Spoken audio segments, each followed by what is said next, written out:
Buenas tardes. Quiero primero agradecer al comité organizador, a ASMEDAS, ¿cierto?, al comité académico por la invitación. Sé que todos hemos estado enfrentados de una u otra manera a pacientes intoxicados y creo que este tema va a recordarles muchos de los pacientes a los que nos hemos estado enfrentados en el servicio de urgencias. Recordemos que los inhibidores de colinesterasas va a incluir los dos grupos, tanto los organofosforados como los carbamatos, por eso los quise ubicar dentro de un mismo grupo, y un segundo grupo de pesticidas que vamos a referirnos que son los organoclorados. Y a eso vamos en la exposición. Por allá, ¿cierto? Sí. Entonces, estas sustancias son plaguicidas de amplio uso. Recordemos que nuestro país es un país en vía de desarrollo, con un importante componente agrícola, por eso seguramente nos vamos a ver enfrentados en estos pacientes, donde cada vez se producen miles de toneladas de plaguicidas, obviamente no van para los humanos, pero que muchas veces en intentos suicidas o accidentales nos vamos a ver enfrentados a este tipo de pacientes. Son de importancia obviamente en el servicio de urgencias, para nosotros que trabajamos todo el tiempo en toxicología, junto con las intoxicaciones medicamentosas, ocupan el primer lugar dentro de los cuadros agudos por los cuales nos llegan el paciente a urgencias. Hay historias, obviamente que seguramente han escuchado, de intoxicaciones masivas donde los órganos fosforados han tomado un punto importante.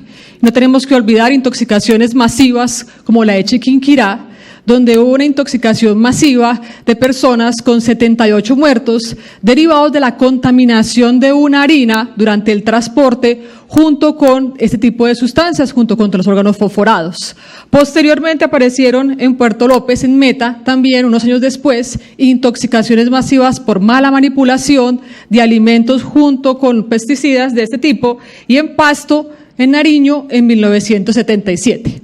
¿Qué hizo el gobierno? Comenzó a obviamente hacer frente a esta gran problemática que teníamos de la mala manipulación de estas sustancias, y ya fue en 1991 donde se creó toda la planificación, tanto lo que es la prevención, el transporte adecuado de estos productos, la manipulación y la venta restringida de muchos de ellos. Hoy tenemos productos prohibidos que pertenecen a estos grupos, que todavía los encontramos en el mercado, que todavía están obviamente utilizados por nuestros campesinos y se han convertido en un problema importante de salud pública como causa de intoxicación, como son los órganos clorados, y vamos a ver al final este aspecto. Esta ley lo que nos hizo fue clasificarnos las sustancias pesticidas según su grado de toxicidad. Así, sustancias extremadamente tóxicas o altamente tóxicas fueron etiquetadas de diferente color, y ustedes van a ver estas sustancias como alrededor del frasco van a estar de sustancias de color rojo, que a nosotros los médicos nos pueden ayudar mucho cuando nos llega el paciente y la familia trae la sustancia. Al ver una etiqueta que tiene un anillo rojo, obviamente ya tengo que pensar, es una sustancia altamente tóxica y debo obviamente insistir aún más en el tratamiento frente a este paciente. Tenemos sustancias moderadamente tóxicas clasificadas con color amarillo, ligeramente tóxicas con color azul y no tóxicas o poco tóxicas de color verde. Las sustancias que tenemos en el mercado con los órganos fosforados corresponden a categorías 1 y 2, es decir, son sustancias muy tóxicas, donde el contacto con el ser humano obviamente va a presentar sintomatología y vamos a ver que puede llegar obviamente a casos mortales. Y los organoclorados pertenecen a la categoría toxicológica 1, es decir, extremadamente tóxicas. Nosotros no tenemos autorización en este momento para manipulación de organoclorados, en teoría. Pero los campesinos manejan organoclorados a 3 manos, porque vamos a ver cómo en el café, en el manejo de la broca, es el producto número 1 en el país. No lo vendemos aquí, lo traemos de otros países, principalmente del Ecuador y de Guatemala. Por eso esta intoxicación con endosulfán, que seguramente les debe sonar mucho, porque es de alta mortalidad, donde se han reportado mortalidades hasta del 87% en nuestro país, en municipios obviamente de componente cafetero principalmente, o sea nosotros, tenemos todavía contacto con ellos cuando no debería existir ya esa sustancia en el mercado. ¿Para qué los usan los campesinos? Obviamente, les repito que somos un país agrícola, donde durante todo el procesamiento de muchos de los productos que consumimos, tenemos que obviamente llegar a un control de muchas plagas, y estas plagas se controlan con este tipo de sustancias. Así como ellos tienen obviamente complicaciones, se utilizan para el manejo de muchos de estos insectos que ustedes ven allí. Tenemos el berraquillo, los grillos, los gusanos, la chiza, escamas, las palomillas, las hormigas, que son tan acabadoras de los cultivos. Los que tenemos plantas sabemos cómo son de acabadoras las hormigas. Igual para el pobre campesino, tiene que luchar frente a todas estas sustancias. Para esto son excelentes, ¿cierto? Pero no para lo que están utilizando, son para los intentos suicidas. Entonces yo he agrupado esta charla en dos grandes grupos: los inhibidores de colinesterasas, que ya dijimos que van a coger tanto los organofosforados y los carbamatos, con unas pequeñas diferencias que son importantes resaltar, y los órganos clorados, a que nos vamos a referir específicamente al endosulfán, que les repito, está prohibido, pero lo tenemos en el mercado. Los inhibidores de colinesterasas, el primer grupo son los organofosforados. Ahí tenemos algunos conocidos, de pronto para ustedes les suena mucho el Negubón, porque es una de las principales sustancias involucradas en las intoxicaciones y en los intentos suicidas. Estas sustancias son muy comunes porque el uso, como les digo, es como insecticidas, no solamente en el campo. Si ustedes revisan los productos que tenemos en la casa, muchos están a base de organofosforados. Los que tenemos plantas y nos gusta el cuidado, muchas veces tenemos animalitos que los manejamos con estas sustancias, y son una causa principal de accidentes en la casa, principalmente cuando tenemos niños. Son sustancias que son ésteres de ácido fosfórico, son capaces de absorberse por todas las vías. Entonces, vía cutánea, obviamente vía oral, ¿cierto? Vía cutánea en aquellos campesinos que están expuestos, o en las fumigaciones, que todos conocemos que no se hacen adecuadamente con la protección que lo deberían hacer. Por la vía oral en intentos suicidas también, al igual que la vía inhalatoria, es una vía muy importante de intoxicación de estos pacientes. Es una sustancia biodegradable. Una vez este organofosforado toca el suelo, se va a inactivar. Quiero que piensen en esto en comparación cuando hablemos ahora del endosulfán, de organoclorados, porque es una sustancia que permanece hasta 365 días en el suelo, ¿cierto? Es decir, se puede acumular, producir toxicidad y obviamente cambios totales en el ecosistema. Esa es una diferencia muy grande con ellas. Esta no se acumula, pasa fácilmente, es una sustancia muy liposoluble, pasa fácilmente las membranas, todas las membranas, y los organofosforados tienen la capacidad de pasar la barrera hematoencefálica.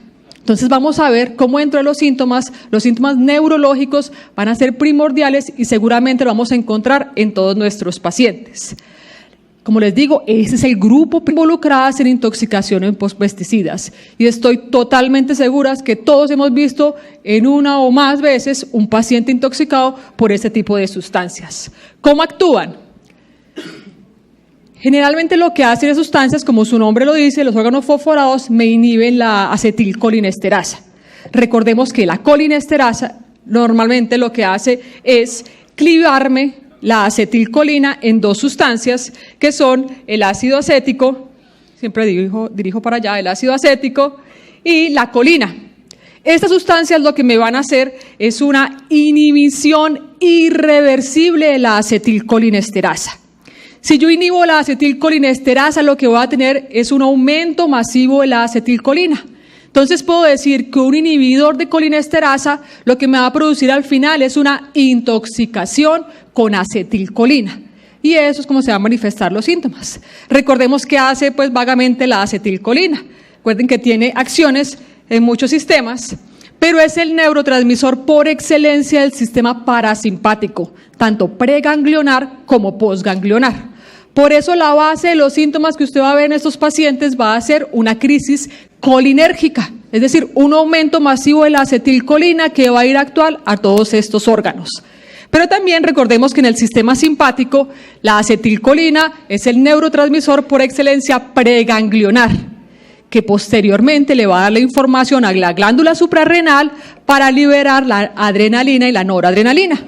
Entonces, por eso en algunos pacientes, en las etapas iniciales, no se extrañe que usted pueda encontrar algunos síntomas adrenérgicos. Puede encontrar midriasis, hipertensión, taquicardia, que generalmente es mucho más frecuente en las etapas iniciales y en los niños. Pero esto cede rápidamente y pasa a lo que hemos estado hablando como una crisis colinérgica aguda, que es como encontramos nuestros pacientes en el servicio de urgencias.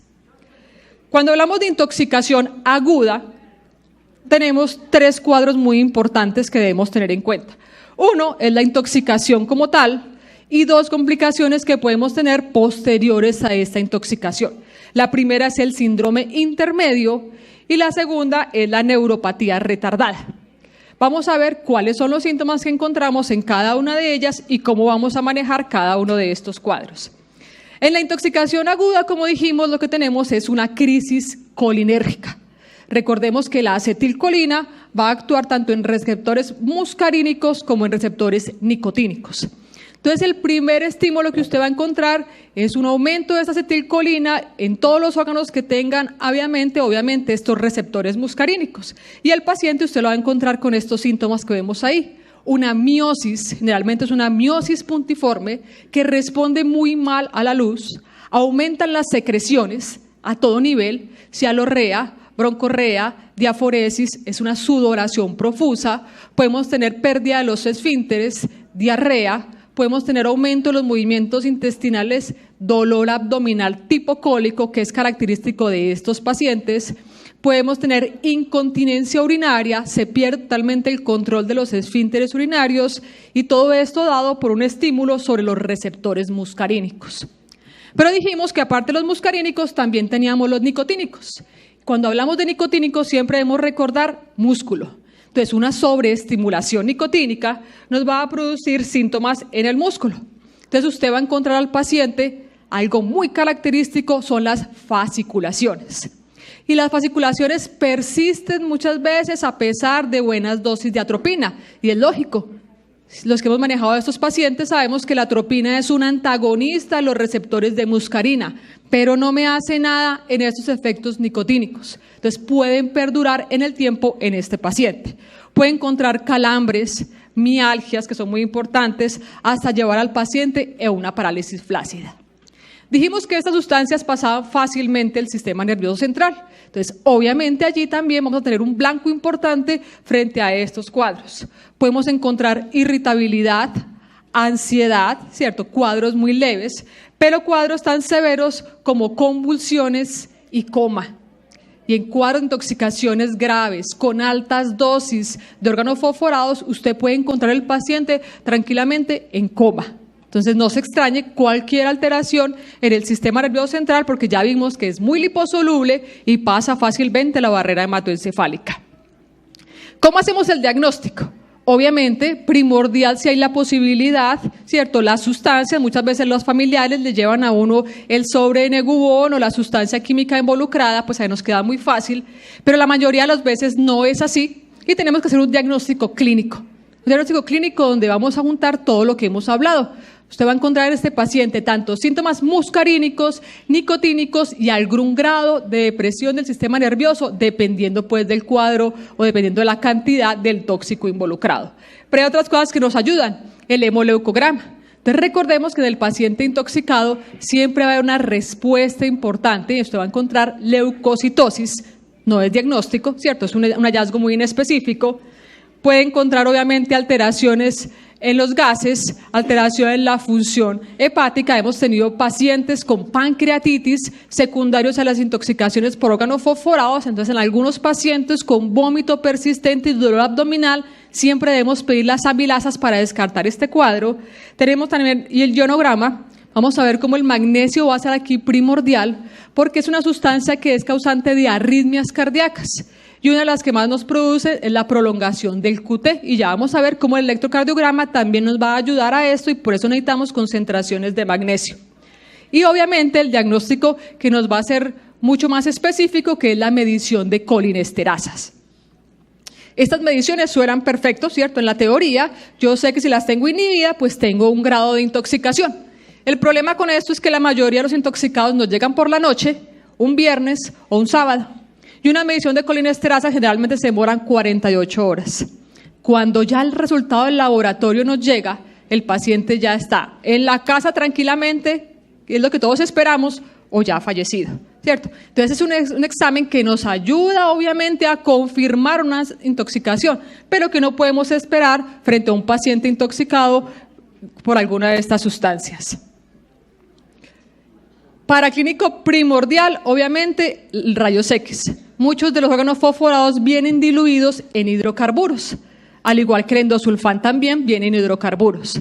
Y son causantes de neumonitis química. Y si es un paciente que lo tenemos con broncorrea y que nos ha vomitado, recordemos siempre el riesgo de broncoaspiración que podemos tener en este paciente. Otro examen importante, como hablábamos ahorita, es el electrocardiograma. Vean todos los eventos que podemos encontrar en nuestro paciente, desde una bradicardia a una taquicardia sinusal. Recuerden que la taquicardia es la etapa inicial cuando hay una descarga adrenérgica importante, pero cuando encontramos al paciente en urgencias, generalmente vamos a tener una bradicardia, si son bradicardias severas, ¿cierto? Sinusales, pero podemos tener cualquier otro cuadro de arritmia, un retraso en la conducción, cambios en el segmento ST o en el segmento o en las ondas QRS, ¿cierto? Y un hallazgo muy significativo en estos pacientes que hablábamos ahora al principio es la prolongación del intervalo QT. Y la probabilidad en este paciente con esta prolongación, obviamente hacernos una arritmia, taquicardia ventricular polimorfa, que ustedes saben que es de difícil manejo y de alta mortalidad. Entonces siempre en estos pacientes debemos medir el QT. Y si los que han rotado por toxicología, nosotros insistimos mucho en el manejo del electrocardiograma, porque en muchas intoxicaciones el electrocardiograma nos sirve no solamente para hacer seguimiento y evidencia de estas arritmias, sino que muchas de ellas se pueden diagnosticar por medio de un electro. Es importante en todos los pacientes intoxicados siempre tener su electro y si es posible monitoreado continuo es lo ideal porque estos cambios obviamente van avanzando a medida que va pasando el tiempo en los cuadros tóxicos. Recordemos que aparte de la medición del QT, pues debemos hacer la corrección del QT. Entonces nosotros siempre insistimos en no solamente el QT, sino que hay que hacer la corrección según el RR del paciente.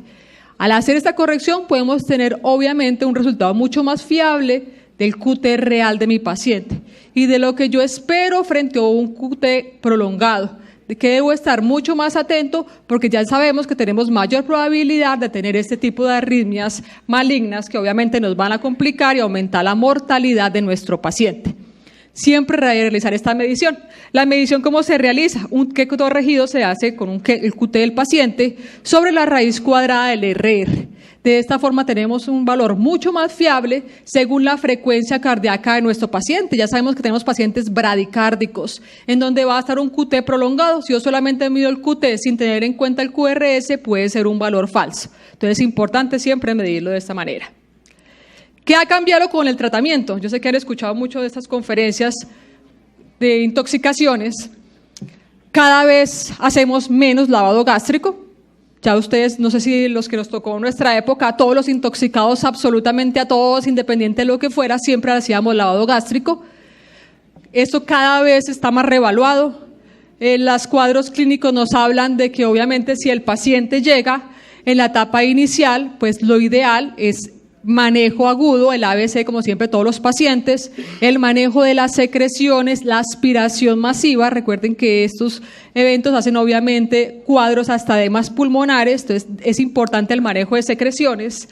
Si el paciente tiene una intoxicación por vía dérmica o en el vómito, obviamente ha tenido contacto, sea con el cabello o con la piel, requiere un lavado exhaustivo. No rasuramos, ¿cierto? Obviamente que no rasuramos porque hacemos que el tejido quede mucho más friable y con mayor posibilidad de absorción. Recordemos que siempre intoxicados, absolutamente en todos, requerimos mínimo 2 accesos de vena, ¿cierto? Uno para colocar los antídotos en los casos que sean necesarios y otro para los líquidos endovenosos. Les hablaba ahora las medidas generales del lavado gástrico. ¿Qué nos dicen las nuevas guías? El lavado gástrico lo deberíamos hacer solamente en la primera hora posterior a la intoxicación. Sé que mucho hemos hecho lavados 4, 6, 8 horas y mucho más en sustancias tóxicas, ¿cierto? Pero realmente lo que han mostrado los estudios es que solamente en la primera hora se evidencia un beneficio de realizar un lavado gástrico en estos pacientes. ¿Por qué? Porque se ha visto que es mucho más útil colocar sustancias como el carbón activado en vez de hacer el lavado gástrico, que es capaz de absorber con D absorber, es decir, coger el órgano fosforado y eliminarlo por vía gastrointestinal. De esta forma, el lavado gástrico ha pasado un poco de lado. Sin embargo, todavía se puede utilizar. Y si yo tengo el paciente que ha llegado antes de la primera o 2 horas, porque ya vimos que son sustancias muy tóxicas o altamente tóxicas, grado 1, grado 2 de toxicidad, y yo lo veo que está muy inestable y me llegó en las primeras 2 horas posteriores a la intoxicación, obviamente aquí no se entra el lavado gástrico. Si han pasado 6, 7 horas, no vale la pena. Aumentamos el riesgo de complicaciones de broncoaspiración y probablemente el tóxico ya se absorbió y no es necesario realizarlo allí. Entonces, importante ese punto de vista. ¿Cuáles son las medidas específicas? Definitivamente el medicamento número 1 en estos pacientes es la atropina. Recordemos que la atropina es un antagonista de los receptores muscarínicos. Y les recuerdo lo que les decía ahorita. Usted puede manejar adecuadamente un paciente intoxicado con órganos fosforados, verlo estable, obviamente, con sus secreciones secas, con una tensión arterial adecuada, con una frecuencia cardíaca adecuada, pero todavía tener calambres y fasciculaciones, obviamente, ¿cierto? La atropina no nos va a cambiar en nada estos efectos nicotínicos, porque la atropina va dirigida específicamente a estos receptores muscarínicos. ¿Qué dosis le vamos a aplicar? Iniciamos de 1 a 5 miligramos a necesidad. Yo he tenido pacientes de aplicarle 36 miligramos de atropinas, ¿cierto? La idea es que según el grado de intoxicación vamos a ir colocando cada 5 minutos la atropina. Recuerden que no podemos colocar en adultos menos de 0.5 miligramos, es decir, es mejor pasarnos de la ampolla completa, no colocar menos de la ampolla por miedo, porque recordemos que podemos hacer una bradicardia paradójica. Entonces llevamos al paciente muy probablemente a un paro cardíaco, importante tenerlo en cuenta. ¿Hasta cuándo lo vamos a atropinizar? Frecuencias cardíacas de 60, tensiones arteriales medias alrededor de 70 y que el paciente ya esté seco, no tenga broncorrea, es decir, secreciones bronquiales, ni cialorrea, porque ya la muscarina lo que ha hecho es este medicamento antimuscarínico, lo que nos ha hecho es secarnos todo tipo de secreciones. Pacientes con cuadros graves, es una sustancia que produce altos cuadros de acidosis metabólicas, puede requerir la utilización de bicarbonato de sodio, no hay ningún problema. Si el paciente nos convulsiona, el uso de benzodiazepinas a su gusto, diazepam, midazolam, lorazepam. Recuerde que el lorazepam obviamente tiene la ventaja en el paciente hepático de no requerir tanto metabolismo como el resto de las benzodiazepinas, entonces es una muy buena opción para este tipo de pacientes también. Viene otra discusión que son las oximas. Las oximas o la pralidoxima es una sustancia que lo que hace es reactivarme la colinesterasa. Ya vimos que los órganos fosforados lo que me hacen es que me la inhiben. Entonces la pralidoxima se ha visto que es capaz de pegarse a esta, eso está muy discutido. Llevamos cientos de años sin utilizarla, igual los pacientes bien manejados con las medidas que hemos hablado se mejoran. Pero ahora se está insistiendo mucho en el uso, sobre todo en la etapa aguda de la intoxicación, porque el paciente presenta una mejoría mucho más rápida de su cuadro y evita complicaciones secundarias a la intoxicación. Sin embargo, es importante recordar que el no tenerla no importa. Igual debemos realizar el resto de las medidas que hemos hablado, tanto las específicas como las generales, ¿cierto? Si la tenemos, muy bueno, hace que el paciente obviamente en la etapa aguda mejore mucho más rápida, pero el no tenerlo no es excusa para que nuestro paciente no hacerle nada. No tenemos la oxima, no hacemos nada porque no tenemos, ¿cierto? No la necesitamos. Si la tenemos, se ha visto que mejora más rápido, pero si no la tenemos, igual hay que manejar el paciente y tenemos una muy buena sobrevida sin la praloxima. La pralidoxima la utilizamos inicialmente en un bolo de 1 gramo que se pasa en 1 hora y luego le podemos dejar un goteo continuo. Puede ser las primeras 6, 12 o 24 horas según el cuadro de la intoxicación. Es importante tenerlo en cuenta esto. ¿Qué otra cosa nos va a ayudar? Recordemos cuando ya tenemos una arritmia, ¿cierto?, de puntas torcidas, de que hemos hablado, una taquicardia ventricular polimorfa. Aquí es importante, obviamente, por esta prolongación del QT, el uso del sulfato de magnesio. Ahí tenemos las dosis que probablemente va a llevar al paciente nuevamente a un ritmo sinusal adecuado para este tipo de arritmias. Otro aspecto importante es el síndrome intermedio. El síndrome intermedio, como lo dice, es aquel paciente que ha salido de su intoxicación aguda y presenta un deterioro muscular proximal, una pérdida de la fuerza, realmente de los músculos intercostales, de todos los músculos proximales.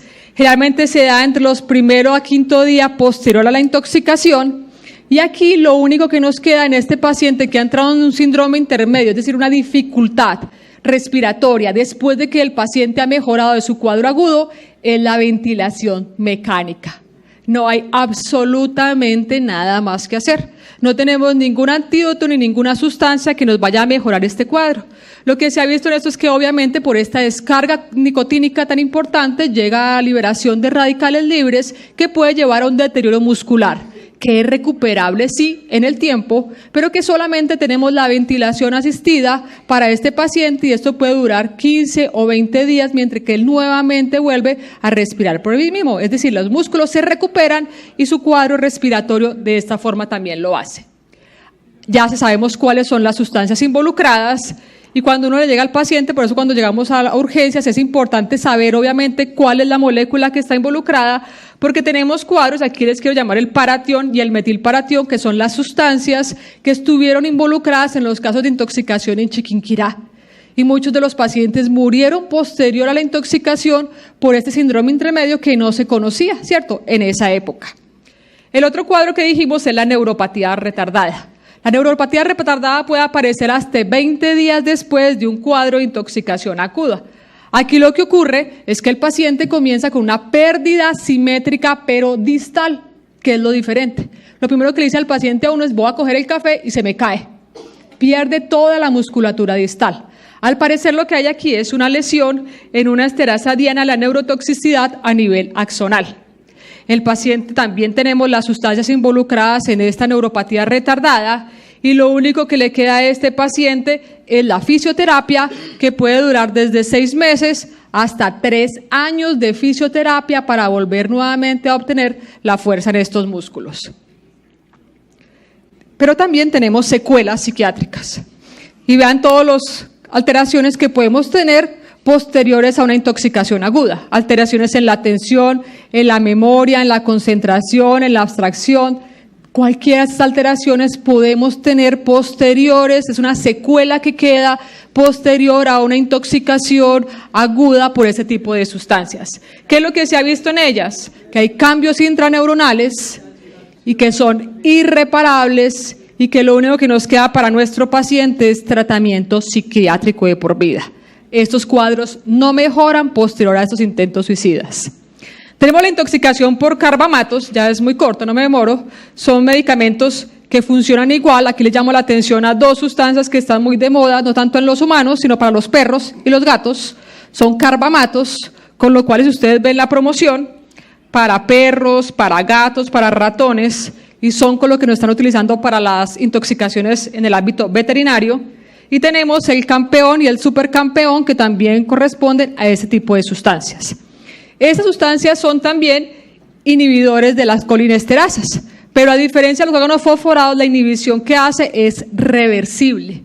Por eso el cuadro clínico no es tan marcado frente a la intoxicación por órganos fosforados. Entonces estos pacientes van a mejorar mucho más rápido. También son liposolubles, puede estar en todas las vías respiratorias, puede ingresar por la piel o puede ingresar también por la ingestión. No es una sustancia bioacumulable y a diferencia no pasa la barrera hematoencefálica. Entonces el cuadro clínico que vamos a encontrar en este paciente no va a ser tan marcado. Aquí puede haber igual una inhibición de la colinesterasa, pero, me pasé muy rápido, pero la colinesterasa que va a estar inhibida va a ser de forma reversible. De esta manera, el cuadro clínico que vamos a encontrar en nuestro paciente va a ser similar al de los órganos fosforados, pero en menor intensidad. El paciente va a mejorar mucho más rápido, que es lo que esperamos, porque rápidamente la acetilcolinesterasa vuelve a ser reactivada. Se realiza el igual diagnóstico que el paciente por órganos fosforados, con igual tratamiento. Y en teoría teníamos que no había sido reportado el síndrome intermedio, sin embargo ya tenemos casos de síndrome intermedio secundario a esta intoxicación. No hay casos todavía de neuropatía retardada, pero tenemos cuadros anecdóticos de síndrome intermedio secundario a la intoxicación por carbamatos. Faltan pues estudios mucho más serios para realizar esto. El último grupo que tenemos son los órganos clorados. Aquí hablamos que en los campesinos tenían un problema muy grave con el manejo del café con la broca, porque obviamente ha disminuido la producción del café adecuado en zonas cafeteras como las nuestras, y donde estos campesinos pierden parte de sus cultivos, porque ellos dicen que solamente para el uso y para el control de esta sustancia, de este cucarroncito que ustedes lo ven aquí, que va a ingresar a los granos, los consume y de esta forma no va a ser apto para, obviamente, la comercialización de este producto. La broca, ellos dicen, solamente es útil el endosulfán, que se conoce como tiodan o tionil. Como les digo, no está autorizado en el país la comercialización y venta de estas sustancias. Pero si ustedes conocen alguna finca cafetera y preguntan, seguramente todos lo manejan. Como les digo, generalmente lo traen de Guatemala y de Ecuador. Vean, desde el 2001 está prohibido aquí en el país su comercialización, pero estoy totalmente segura que si preguntan en estas fincas, todos manejan esto porque ellos tienen la creencia que es la única sustancia que es sabida y que es útil frente a la broca. Entonces, pilas porque tenemos intoxicados todavía por este cuadro. La sustancia base es el endosulfán, que pertenece al grupo de los órganos clorados. Es una sustancia muy liposoluble, y no solamente liposoluble, sino que se va a acumular en tejido graso, en sistema nervioso, en riñón y también en el hígado. Entonces puede allí durar hasta 36 días, se ha visto en algunos animales. Es excelente absorción por todas las vías, es una sustancia que pasa fácilmente el sistema nervioso central y es allí donde produce la principal toxicidad de esas sustancias. Pasa leche, también pasa placenta y puede producir cuadros tóxicos también allí en el recién nacido.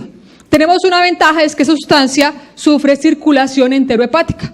Si ustedes la recuerdan, es una sustancia que va por vía gastrointestinal, pasa al hígado, pero vuelve nuevamente al intestino. Entonces allí aprovechamos para adicionar sustancias que cuando pase nuevamente al intestino el endosulfán, lo podamos capturar y eliminar por vía gastrointestinal. Es una sustancia altamente tóxica y hablábamos de reportes de mortalidad aquí en Colombia, en zonas cafeteras, hasta mayor del 80%. Entonces es una sustancia importante que debemos conocer. ¿Cómo actúan las sustancias? Como les digo, pasan fácilmente la barrera hematoencefálica y su toxicidad principalmente va a ser a este nivel, a nivel neurológico. Es una sustancia que actúa como un importante antagonista del GABA. Entonces recordemos que el GABA es un depresor. Si yo lo voy a antagonizar, van a predominar todas estas sustancias excitatorias como el glutamato, que son las que me van a producir los cuadros tóxicos severos y de difícil manejo en estos pacientes. Me inhibe algunas ATPasas, que recordemos que van a tener la sodio-potasio ATPasa, importante en el funcionamiento celular, y la calcio-magnesio ATPasa, que lo que va a hacer es acumularme el calcio intraneuronal. Este calcio intraneuronal va a aumentarme la excitación o la eliminación, la exocitosis de los neurotransmisores excitatorios en el sistema nervioso central y mayor poder de neurotoxicidad que me va a producir. Todo al final, ¿cómo se va a expresar? Con una hiperexcitabilidad nerviosa, que es como vamos a encontrar a este tipo de pacientes. Los cuadros son agudos, los síntomas son muy rápidos, se inician los primeros 15 minutos posteriores a la intoxicación. Si la intoxicación es leve, podemos encontrar un cuadro irritativo agudo, local, gastrointestinal, con náuseas, vómito y diarrea, pero generalmente, como es una sustancia muy liposoluble que llega al sistema nervioso, la principal manifestación clínica en cuadros tóxicos agudos son las convulsiones. Sin tener ninguna otra sintomatología, produce cuadros convulsivos agudos por los cuales lleva a urgencias. Entonces, entra dentro de los diagnósticos de convulsiones de súbita aparición, ¿cierto? Aparte de todos los cuadros neurológicos que conocemos, también este cuadro de intoxicaciones. Pero podemos encontrar de concentraciones leves, hiperreflexias, ataxias, temblores, fasciculaciones también, contracciones miotónicas y por último las convulsiones, que es lo que lleva al paciente generalmente al servicio de urgencias. ¿Cómo hacemos el diagnóstico? Generalmente es un diagnóstico clínico, epidemiológico, según el lugar a donde vamos a estar. Hay zonas, obviamente, que ya sabemos, cafeteras. En el suroeste antioqueño es de las zonas donde más se realizan intoxicaciones por estas sustancias, porque saben que resulta que es bueno para lo que ellos quieren, al intento suicida. Entonces eso se va corriendo en voz y es allí donde tenemos el foco principal de pacientes intoxicados por esta sustancia. Cuando nos llega el paciente, tiene un olor característico, en algunos lo podemos determinar, otros no, es olor a huevos podridos. Entonces, si le duele a algún paciente con cuadro neurológico excitatorio a huevos podridos, pueden orientarse a ese tipo de sustancias. Cuando tomamos una radiografía, es una sustancia que es radiopaca, que también nos puede ayudar, y cuadros inespecíficos produce hiperglicemia, otra sustancia importante causante de acidosis metabólica, es una sustancia tóxica hepática. Podemos encontrar elevación de ALT y AST clásicamente en estos pacientes intoxicados agudos, rhabdomiolisis por el cuadro de excitación, que ya hemos visto en ellos, y las convulsiones, que pueden llegar también a cuadros de insuficiencias renales agudas, ya sabemos por todo ese tipo de cuadros también de rhabdomiolisis, y vienen diluidos también en hidrocarburos, y es causa de neumonitis aguda clásica en estos pacientes. ¿Cómo hacemos el tratamiento? Y esta ya es la última diapositiva. No existe desafortunadamente un antídoto. Aquí la base es la descontaminación adecuada del paciente. Como es una sustancia tan tóxica, los americanos nos dicen no pasar de la hora, pero tenemos una sustancia muy tóxica en donde muchas veces, obviamente, la vida del paciente va a primar sobre cualquier otra cosa, y al disminuir la absorción de una sustancia que sufre circulación enterohepática va a ser muy importante. Entonces, el carbón activado y sustancias también que me van a actuar allí a nivel gastrointestinal me van a disminuir la absorción de ellas. Recordemos que es un excitatorio importante del sistema nervioso, y aquí juega un papel primordial las benzodiazepinas a su gusto, y son pacientes que hacen estatos epilépticos y requieren obviamente goteos continuos de estas sustancias para disminuir su cuadro de excitación neurológica. La colestiramina, que ustedes recuerdan, es una resina de intercambio iónico. Lo que nos va a hacer es, obviamente, cuando este endosulfán ingrese nuevamente al intestino, nos la va a coger y nos va a hacer eliminar por vía gastrointestinal. Es una medida que utilizamos también para disminuir que este endosulfán nuevamente recircule y vuelva a la circulación sistémica del paciente y nos empeore aún su cuadro. Corregir cuadros hidroelectrolíticos que presenta nuestro paciente y ácidos básicos, muchos de ellos terminan en ventilación asistida porque no tenemos antídoto y pueden durar allí hasta máximo de 12 a 15 días con mejorías cuando es posible de sus cuadros. Como les dije, es de alta mortalidad, y el paciente que sale, es decir, el 20% de los pacientes que manejamos que sale con esta intoxicación, obviamente requiere un tratamiento psiquiátrico porque posiblemente va a reincidir en la intoxicación con una sustancia mucho más tóxica con ella. Muchísimas gracias.